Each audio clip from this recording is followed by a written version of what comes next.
Hervé Penant. Bonjour.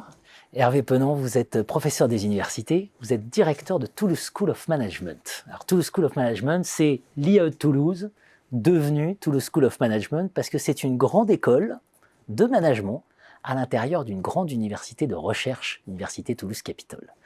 On va discuter ensemble, là, sur le volet recherche, du prix à acquitter pour être une grande école dans une grande université de recherche. Et ce que vous nous expliquez, finalement, c'est l'international qui fait toute la différence, c'est ça? Oui, c'est l'international et l'exigence en matière de production scientifique et de qualité de l'output de la recherche. Donc, la première chose, probablement, c'est d'avoir, ça semble un peu simple de le dire comme ça, mais un projet collectif stable. C'est-à-dire que depuis 10 ans à peu près, nous avons les mêmes objectifs stratégiques qui sont l'excellence en matière de recherche. Et cette excellence en matière de recherche, forcément, par nature, elle est tournée à l'international. Et le deuxième élément que je voudrais dire, c'est qu'il faut évidemment des conditions environnementales favorables, et c'est ce que vous avez cité dans votre introduction. Nous sommes dans une grande université de recherche, donc il est normal qu'une composante, même si elle est dérogatoire, comme TSM, accompagne cette stratégie d'excellence en matière de recherche. Bien sûr. Alors, on va détailler un petit peu ce que ça signifie, pour bien comprendre. D'abord, ça veut dire programme doctoral et centre de recherche. Oui. C'est ça. Centre de recherche, il y a une cinquantaine d'enseignants-chercheurs, à peu près. Oui, c'est ça.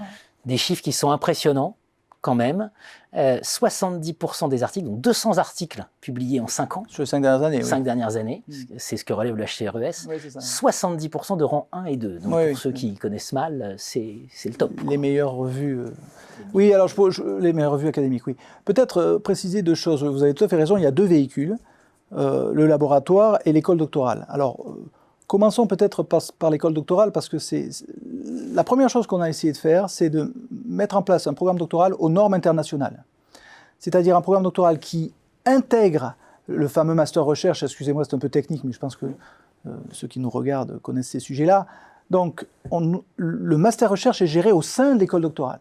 Ce n'est pas un master comme les autres, géré comme les autres masters, il est dans l'école doctorale, complètement, dans l'école doctorale. Puis après, on enchaîne derrière sur 3 années, 3 années et demie pour faire sa thèse. Les thèses, de plus en plus, ce n'est pas encore la majorité, mais on approche ça, sont des thèses, vous savez, sur article. Donc au format, lui aussi, international. Bien sûr, le programme est 100% en langue anglaise, et tous nos doctorants sont financés. Donc, dernier point quand même je donne qui est un peu sensible, c'est que nous ne recrutons pas nos doctorants. C'est-à-dire que nous formons d'excellents doctorants et nous les proposons à l'ensemble de la communauté scientifique nationale et internationale, et ça fonctionne puisqu'évidemment tous trouvent un travail, 100% trouvent un travail dans les meilleurs établissements. Pour prendre des termes consacrés, vous ne faites pas d'endo-recrutement, voilà, vous faites de l'exo-recrutement. Pour un directeur d'établissement, c'est parfois douloureux, parce qu'on forme des gens de très haute qualité. Pour partir. Et ils partent, il faut le dire honnêtement entre nous, ils partent chez nos concurrents souvent. C'est le jeu. Alors, pour bien situer l'enjeu, vous êtes UMR CNRS, c'est-à-dire unité mixte de recherche CNRS. Il n'y en a pas beaucoup en France, en gestion. Il y a Toulouse, Paris-Dauphine, HEC, HEC, et puis CRG, enfin Polytechnique et Mines. Voilà. ICUB, je crois. ICUB, voilà, absolument. Oui, tout à fait. Donc, ça nous permet, pour nous, le label CNRS, c'est surtout le signal d'une productivité en matière de recherche et d'une qualité de la recherche. Ça nous permet aussi d'être plus repérés plus facilement dans les grands appels d'offres internationaux. C'est vraiment ça l'essentiel, parce qu'après, on en avait discuté avant, en matière de ressources, c'est très limité. Sur le budget de notre laboratoire, les ressources qui proviennent du CNRS directement ou indirectement, c'est de l'ordre de 10%.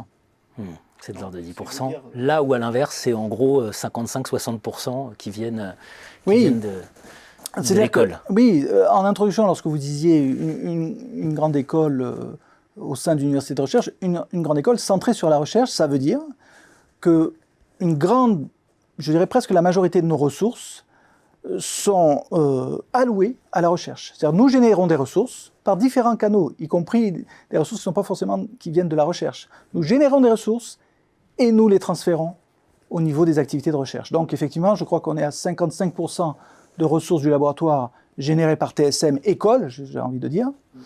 Et puis après, 25% de l'université. Et puis après, je ne suis pas bon en maths, mais 10% 10% pour le CNRS, et puis il y a peut-être des petites choses qui restent autour de contrats qu'on a à droite à gauche. On voit que le prix à acquitter pour être dans cette course à l'excellence, quand même, il est assez élevé.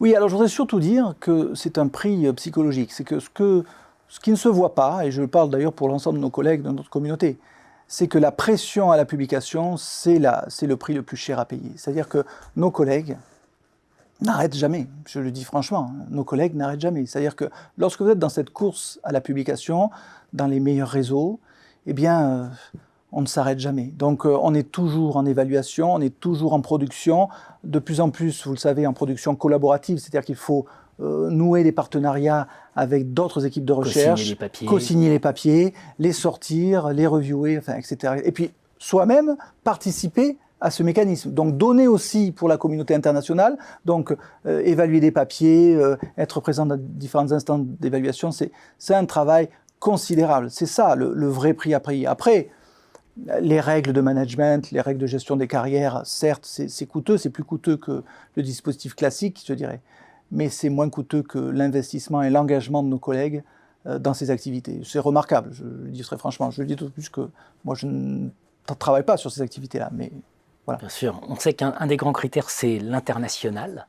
On va en parler de manière plus approfondie, mais on voit bien que qui dit international dit aussi peut-être un peu moins toulousain, quelque part, un peu moins dans le contexte, une recherche en prise avec le contexte, non?